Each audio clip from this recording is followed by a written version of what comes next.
Welcome back, خوش آمدید۔ ATV morning آپ دیکھ رہے ہیں، مارننگ ود فرا، اور آج ہم نے بات کی کہ چونکہ رمضان المبارک کے آخری عشرے کا آغاز ہو رہا ہے تو ہم کیوں نہ اس عشرے کی رحمتیں، برکتیں، اور سب سے بڑا جو ایک اس میں ہمیں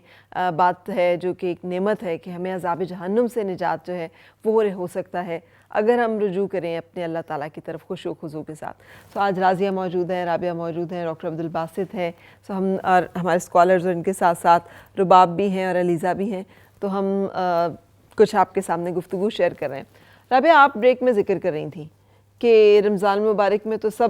کر لیتے ہیں، ایک مہینہ تو سب تگ و دو کر لیتے ہیں، آہستہ آہستہ آہستہ آہستہ سب کچھ ہم بھول جاتے ہیں، نمازیں بھی پوری کرنی جو مشکل ہو جاتی ہیں۔ سو کیسے اگر کوئی ایک حاصل ہو جائے ہمیں ایک جسے کہنا چاہیے نعمت کہ اللہ تعالیٰ کی عبادت کا میں ایک ذوق و شوق بن جائے، تو اسے جاری کیسے رکھیں؟ بالکل، دیکھیں ویسے روزہ اتنی خوبصورت عبادت ہے کہ جب قبر میں جو ہے وہ انسان پہنچے گا تو وہاں پر ایک طرف تو نماز جو ہے وہ اس کے آگے کھڑی ہو جائے گی، دوسری طرف جو ہے وہ روزہ آگے کھڑا ہو جائے گا۔ اور آج میں پڑھ بھی رہی تھی کہ روزہ وہ واحد عبادت ہے کہ جب قیامت کے روز انسان کے جو اعمال ہیں وہ میزان میں تولے جا رہے ہوں گے اور اس کی عبادتیں حقوق العباد کے بدلے دوسرے لوگوں کو دی جا رہی ہوں گی، تو روزہ واحد عبادت ہے جس کا ثواب اس انسان کو خود ہی ملے گا اور اس کو کسی جو ہے وہ دوسری برائی کے بدلے میں کسی دوسرے انسان کو ایکسچینج نہیں کیا جائے گا۔ بالکل، اور اسی طرح دیکھیں روزہ اتنی خوبصورت اللہ تعالیٰ کی عبادت ہے اور اتنا خوبصورت یہ مہینہ ہے کہ ایک تو اس کو اللہ تعالیٰ کے ساتھ نسبت حاصل ہے، دوسرا اللہ تعالیٰ کی جو سب چیزیں ہیں ان میں ہمارے لیے کئی حکمتیں پوشیدہ ہیں۔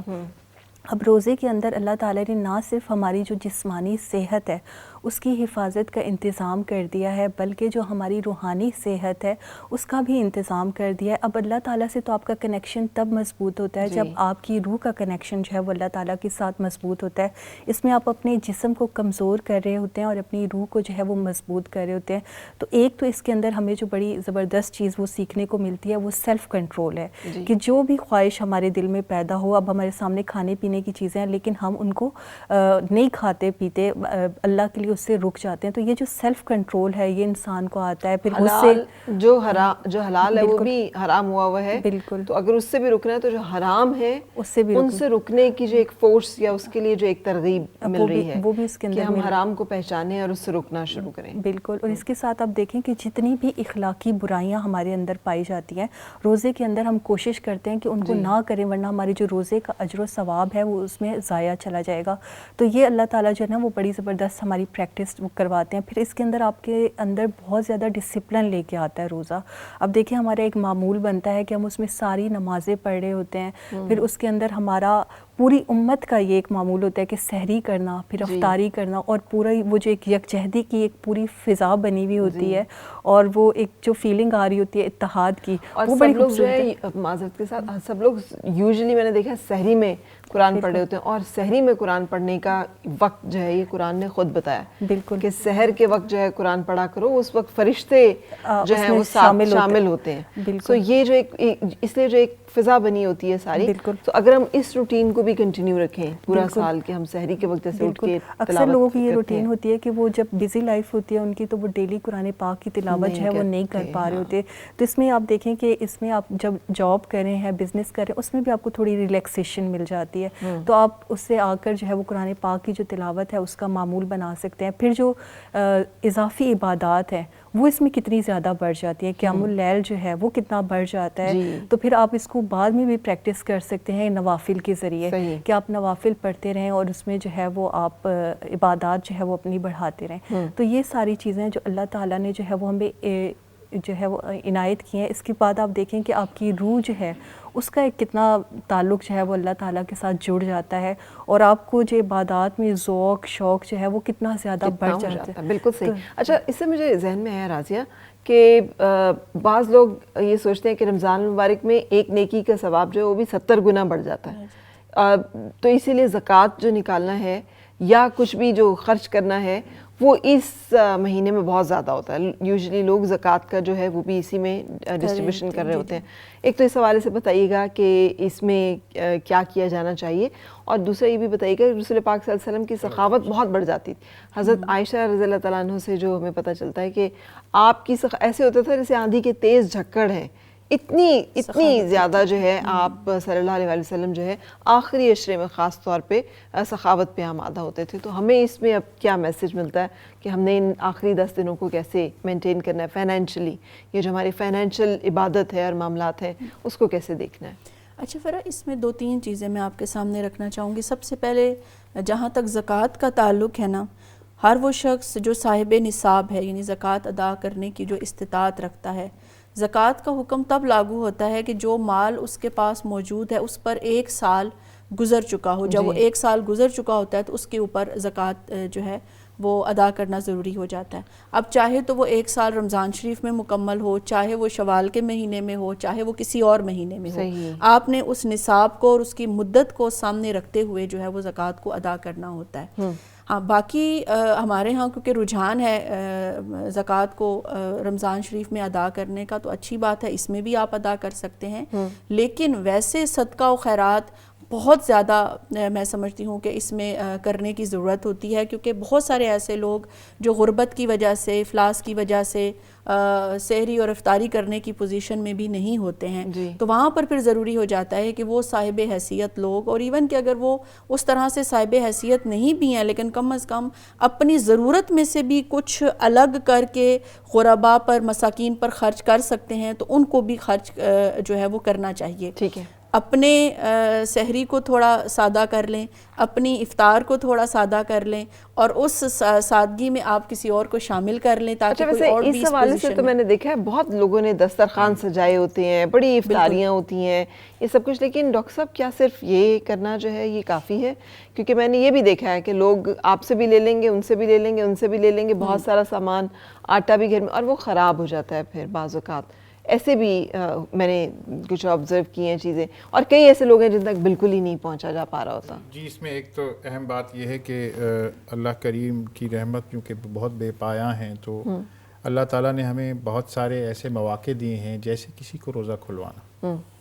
وہ اگر ضرورت مند ہے تو زیادہ ثواب ہے. ویسے بھی کسی بھی روزہ دار کو روزہ کھلوانے کے بارے میں حدیث مبارکہ ہے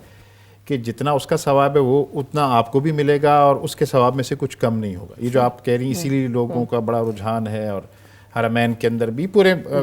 دنیا اسلام میں ایسا ہے. تو اس کی تو ترغیب دی گئی ہے. اور روزہ کھلوانے کے لیے کوئی بہت لیوش قسم کا دسترخوان ضروری نہیں ہے, نمک اور پانی اور کھجور سے بھی روزہ کھولا جا سکتا ہے, اور کسی کو بھی اس پہ شریک کیا جا سکتا ہے, اور 2 آدمی کے کھانے میں تیسرے آدمی کا کھانا تو بڑی آسانی سے ہوتا ہے. ایک اہم بات یہ کہ ایسے مریض کہ جو روزہ نہیں رکھ سکتے, عمر کی وجہ سے یا ڈاکٹر نے منع کیا, اور انہیں یہ امکان نظر نہیں آ رہا کہ وہ اس کی قضا بھی کر سکیں گے. صحیح, کچھ لوگ تو ہے نا, ویسے کوئی طبیعت خراب ہوئی 2-3 دن میں ٹھیک ہو گئی تو وہ اس کی قضا کر لیں گے, اور بہت سارے اس میں فقہ کے معاملات. لیکن اللہ نے ایک راستہ یہ بتایا کہ اگر کوئی ایسا دائمی مریض ہے جو روزہ نہیں رکھ سکتا اور آگے بھی امکان نہیں ہے, تو وہ اس روزے کے فدیے کے طور پر کسی کو روزہ رکھوائے اور کھلوائے. ٹھیک ہے,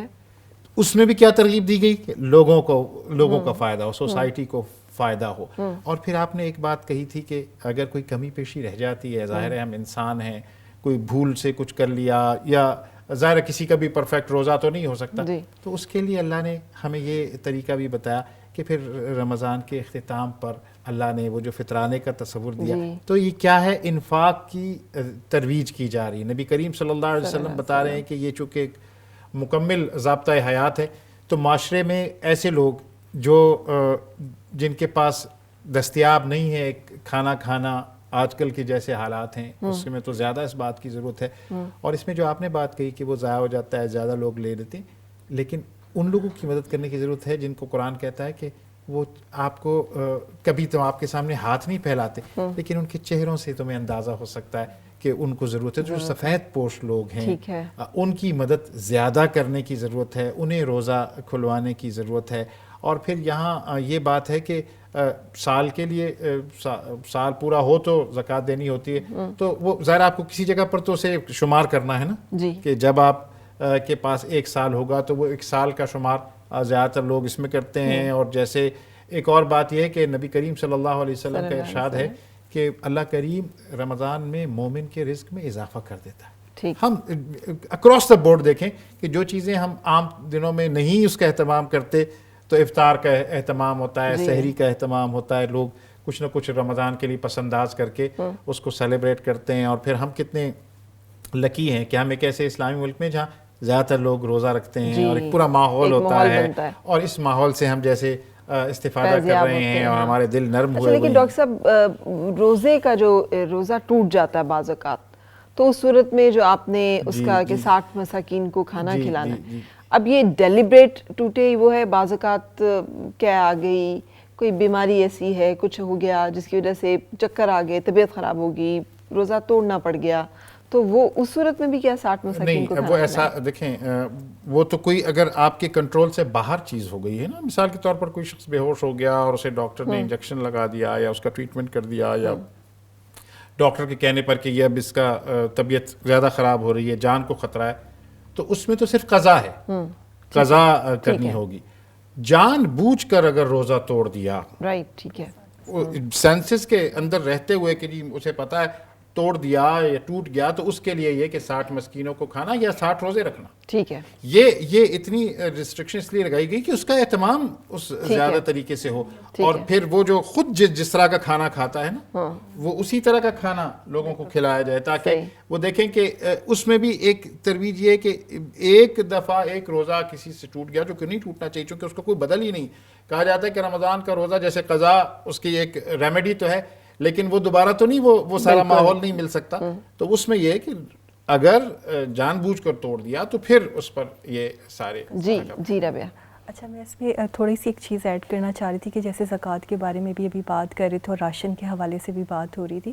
تو دیکھیں اسلام نے جو ہمیں کانسیپٹ دیا ہے اور زکوٰۃ کا جو پورا وہ نکالا گیا ہے کانسیپٹ, وہ اس لیے ہے کہ ہم تو جو زکوٰۃ دے رہے ہیں نا وہ اس طرح کرتے ہیں کہ 500 کسی کو دے دیے, کسی کو 1000 روپے دے دیے, ٹھیک ہے, لیکن اس کا جو مقصد ہے کہ معاشرے کو اپنے پیروں کے اوپر کھڑا کرنا,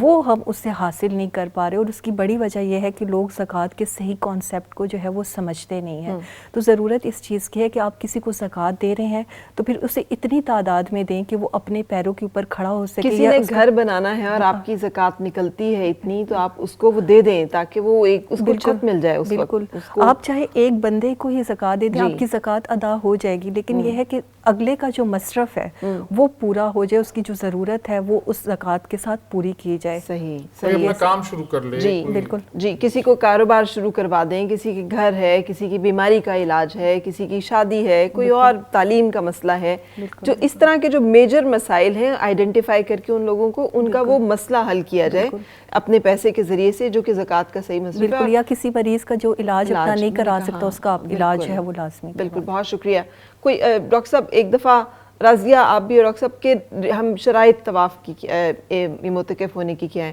کہ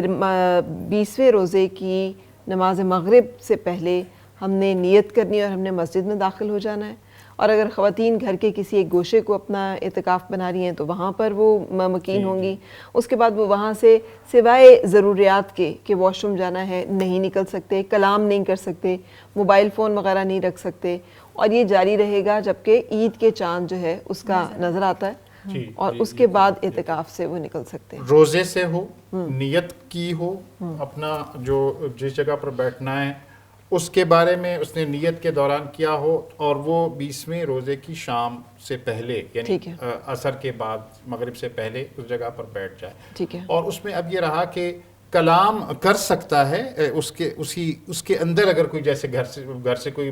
ضروری بات کرنے کے لیے آیا ہے یا کوئی ضروری بات کی جا سکتی ہے, اس ایریا سے باہر نکل کے بات. بہت سارے لوگ میں نے دیکھا موبائل اپنا ساتھ لے جاتے ہیں کسی ضرورت کے لیے, کسی اس کے لیے, تو وہ تو ٹھیک ہے نا. کہ دیکھیے یہ اصل بات یہ ہے کہ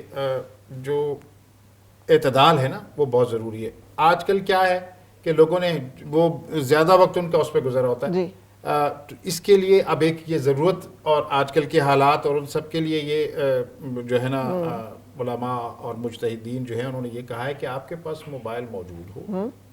اعتکاف میں اگر مسجد میں ہیں, اس کا کوئی ٹائم رکھ لیں کہ گھر میں اگر آپ نے حال احوال پوچھنا ہے یا انہوں نے آپ سے کوئی رہنمائی لینی ہے تو وہ تھوڑی دیر کے لیے وہ آن ہو اور اس میں کوئی میسج کر کے آپ پوچھ سکتے ہیں کہ کیا ہو گیا. اس کو ایک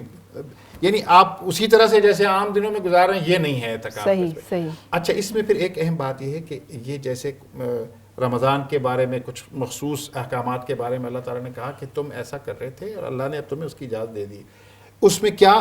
فیکٹر ہوتا ہے کہ ایک یہ ہے کہ ہم ایک تو سمجھ رہے ہیں کہ ہمیں موبائل نہیں لے کے جانا چاہیے، پھر لے بھی جا رہے ہیں. اس کی بجائے اس کا وہ جو لمیٹڈ استعمال ہے کہ آپ کو ضرورت کے تحت وہ موجود ہو. اور اگر کسی کو گھر میں کوئی دوسرا شخص موجود ہے جو گھر کو ٹیک کیئر کر رہا ہے تو پھر تو اس کی ضرورت نہیں. بالکل صحیح. بہت بہت شکریہ. Thank you very much. آپ لوگ ساتھ رہے. اور جاتے جاتے میں علیزہ سے درخواست کروں گی. علیزہ، نعت رسول مقبول صلی اللہ علیہ وآلہ وسلم، اور اس کے بعد آپ اپنا بہت خیال رکھیے گا. اللہ تعالیٰ ہم سب کو عذاب جہنم سے نجات دے. اس آخری عشرے کی تمام رحمتیں مغفرتیں ہم سب کے نصیب میں آئیں. اپنی دعاؤں میں ہمیں بھی یاد رکھیے گا. اللہ حافظ. خوشبو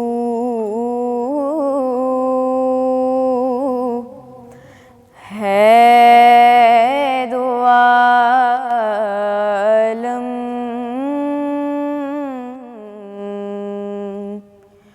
میں تیری ہے گل چیدہ، کس منہ سے بیان ہوں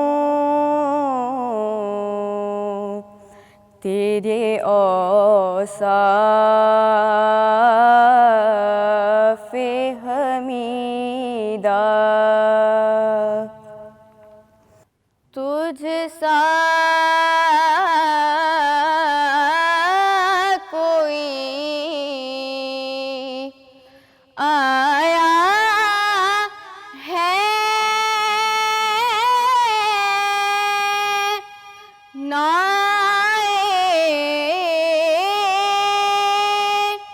گا جہاں میں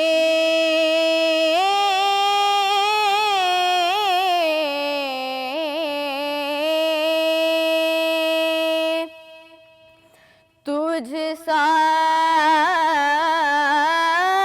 کوئی آیا ہے نہ آئے گا جہاں میں.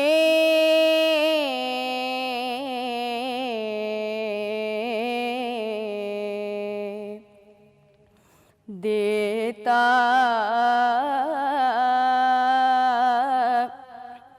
ہے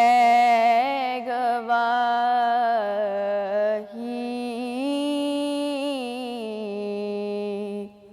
یہی عالم